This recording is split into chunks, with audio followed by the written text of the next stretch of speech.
पीएमआरडीचा DP आला साहेब, त्यावेळेस आपण गावोगावी जाऊन हरकती कशा करायच्या त्या संदर्भामध्ये आपण गावोगावी जाऊन हरकती भरून घेतल्या. परंतु पीएमआरडीचा डीपी होत असताना तो सॅटेलाइट वरून झाला. तर आपली त्यावेळेसच अधिकाऱ्यांची अशी चर्चा झाली होती की तो डीपी तयार करत असताना तुमचे तलाठी ग्रामसेवक जे आहेत ते स्थळ पाणी करून तुम्ही त्या ठिकाणी डीपी करा. जिथं शेती आहे तिथं पण खाजगी वनीकरण करण्याचा डीपी पडलेला आहे. आता हा पीएमआरडीचा डीपी कॅन्सल झाल्यानंतर साहेब आम्ही ते एक पत्र त्यांना दिलं की कुणाला तरी वाटतं हा डीपी असा होता. त्यानंतर हायवेच्या ठिकाणी सुद्धा काही ठिकाणी खाजगी वनीकरण झालं.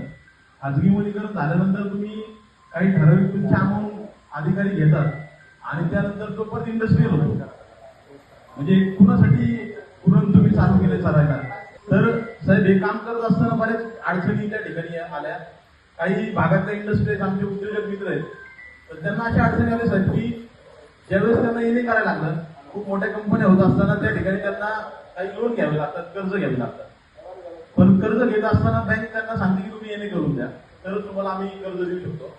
आणि ज्यावेळेस येणे करायला जाते कंपनी त्यावेळेस ते सांगतात की डेव्हलपमेंट प्लॅन तुमचा फायनल नाहीये आणि तुम्हाला जुन्या करावं लागेल. पण त्यामुळे पीएमआरडी त्यांना साथ देत नाही. दुसरेही तुमचे जुने झोन दाखल्याप्रमाणे त्यांना येणे करता येत नाही. अशी म्हणजे भोर तालुका हा पुण्यापासून तुम्ही ऑब्झर्व करा, पुण्यापासून 30 किलोमीटरवर फक्त दुर्दैवानं भोर तालुका डेव्हलप झालेला असं मला वाटतं.